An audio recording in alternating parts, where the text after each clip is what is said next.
सबको जय शो और सबको मैरी क्रिसमस। मेरा नाम मैरी रूस्टोपो है। मैं दुर्ग पैरिश की सदस्य हूँ। आज मैं यहाँ आपको एक क्रिसमस मैसेज देने जा रही हूँ।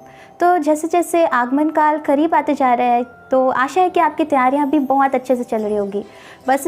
बट इस तैयारियाँ में क्या आप अपनी आत्मिक तैयारियाँ भी भूलते जा रहे हैं? आपको इस आगमन काल के चलते चलते अपनी आत्मिक तैयारियाँ भी अपनी आत्मिक दृष्टिकोण से देखनी होगी, क्योंकि परमेश्वर ने हमें आत्मिक बनाया।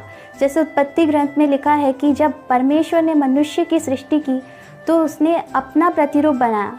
तो हम देखते हैं कि परमेश्वर आत्मा है और उसने मनुष्य को आत्मिक प्राणी बनाया। परंतु जब उसने पाप किया तो वो रिश्ता जो उनका था परमेश्वर के साथ, उसको तोड़ दिया। और इस रिश्ते के बाद मनुष्य धीरे धीरे पाप में गिरते गया और उसका जो अनंत जीवन था, जो उसके पास शुरुआती तौर पे था, वो कम होते गया। और अभी हम देख सकते हैं कि मनुष्य का जो जीवन काल है लगभग 60-70 या फिर 100 तक के जाता है। बट अगर हम पहले की बात देखें तो वो करीब 500-1000 ऐसे जीते थे।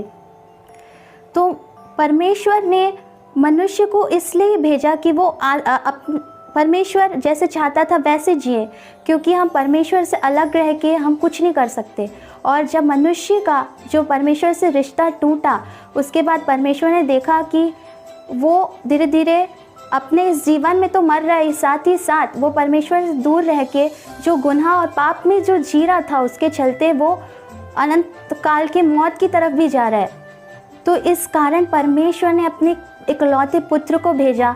और हम देखते हैं कि जब उन्होंने जन्म लिया तो एक छोटी सी चरनी में जन्म लिया। हम देखते हैं कि वो एक छोटी सी चरनी में जन्म लिया और उनके लिए, उनके पुत्र के लिए कोई जगह ही नहीं मिल रही थी। और वो कहते हैं कि सबों के लिए, लोमड़ियों के लिए मांदे हैं, बट मेरे लिए तो कुछ नहीं है।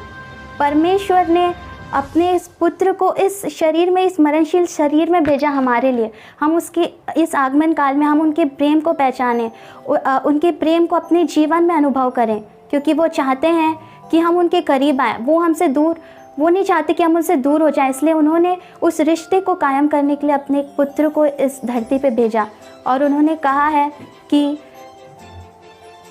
वचन में लिखा है कि परमेश्वर ने संसार से ऐसा प्रेम किया कि उन्होंने अपने इकलौते पुत्र को भेज दिया, ताकि जो उन पर विश्वास करे उनका सर्वनाश ना हो, बल्कि वो अनंत जीवन प्राप्त करे। परमेश्वर आपसे इतना प्यार करते हैं कि उसने अपने इकलौते पुत्र को भेजा। अगर आप किसी भी परिस्थितियों में, भले ही आपने कुछ भी अपराध किए होंगे, बट परमेश्वर चाहते हैं कि उस पाप में, उस घड़ी में भी आप पश्चाताप करें, और उस घड़ी में भी, आपकी घटी में भी वो आपके दिल में आना चाहते हैं। जिस तरह से वो एक छोटी सी चरनी में आए, जैसे हम तबेला जाते होंगे तो हम देखते होंगे कि कैसे रहती है उस परिस्थिति में। उस परिस्थिति में उन्होंने जन्म लिया, तो क्यों नहीं कर आपके जीवन में आएंगे, आपकी परिस्थिति में आएंगे और आपको बदलेंगे। इस आगमन काल में हम उनके प्रेम को महसूस करें। भले आप कितने अंधकार में जी रहे हैं, भले आप कितनी भी परिस्थिति में जी रहे हैं, बट इस परिस्थिति में हम उनके प्रेम को आने दें, क्योंकि वचन आदि में शब्द था, शब्द परमेश्वर था, और शब्द के द्वारा ही सबों की सृष्टि हुई। शब्द के बिना किसी की भी सृष्टि नहीं। अगर आप वचन के परे जी रहे हैं तो आपका जीवन उस मरणशील, उस मनुष्य के जैसे है जो कि संसार में जी रहा है। परमेश्वर ने आपको सांसारिक मनुष्य नहीं बनाया, उसने आपको पुत्र बनाया, ताकि आपको उस जीवन में पहुंचाए जहाँ पर वो है। आपको इस अनंत काल के मौत में नहीं छोड़ना चाहता वो आपको। इसी कारण इस आगमन काल में आप उनके प्रेम को पहचानें और उनके वचन को अपने जीवन में आने दें। वचन ज्योति है। अगर आप अपने जीवन में इस वचन को ग्रहण करेंगे, इस वचन को अपने जीवन में अपनाएंगे, तो सचमुच परमेश्वर आपके जीवन में अद्भुत कार्य करेंगे। अब अगर आप अभी से ये फैसला लेते तो परमेश्वर आपके साथ है। उसने कहा कि मैं तुम्हारे साथ हूँ, मैं तुम्हारे साथ संसार के अंत तक के हूँ। भले आपने कुछ भी किया होगा, बट आप ये नहीं सोचे कि परमेश्वर आपको माफ़ नहीं करेगा। इस परिस्थितियों में भी आप उनको अपने जीवन में लाएं। ऐसा लिखा है कि धर्मी गिरता है, 7 बार गिरेगा, बट वो उठेगा। अगर आप पाप करने के बाद गिर भी गए, फिर उठें, वो आपका हाथ पकड़ने के लिए आपके साथ है, वो आपको अकेले नहीं छोड़ेगा। आप उसने कहा है, परमेश्वर ने कहा है कि तुम मेरे आँखों की पुतली हो। वो आपको पुतली हम अपनी आँखों में कुछ चले जाते तो हम कैसे टेंशन लेते हैं, तो वो आपको एक पुतली की तरह प्यार करता है। वो आपको बहुत ही ज़्यादा प्यार करता है। आप उनके प्रेम को महसूस करें और इस आगमन काल में उनको मत भुलाएं, उनके प्रेम को मत भुलाएं।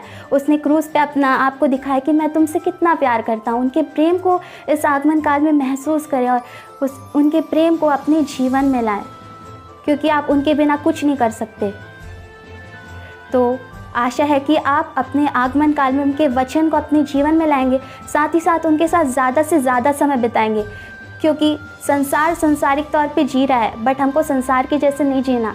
हमको परमेश्वर के पुत्र पुत्रियां के जैसे जीना है। परमेश्वर, संसार भी इंतज़ार कर रहा है, वचन मिले है कि उनके पुत्र पुत्रियां कब प्रकट होंगे। हमको दिखाना है कि हम संसार की ज्योतियाँ, हमारे जीवन से पता चलना चाहिए कि हम उस परमेश्वर की, जिसने स्वर्ग और पृथ्वी को बनाया, हम उनके पुत्र पुत्रियाँ। सब संसार देखें, सब जाने कि ये तुम्हारा आपको पहचाने कि ये उस यहोवा परमेश्वर की स्तुति करते हैं, आपके जीवन द्वारा मालूम हो।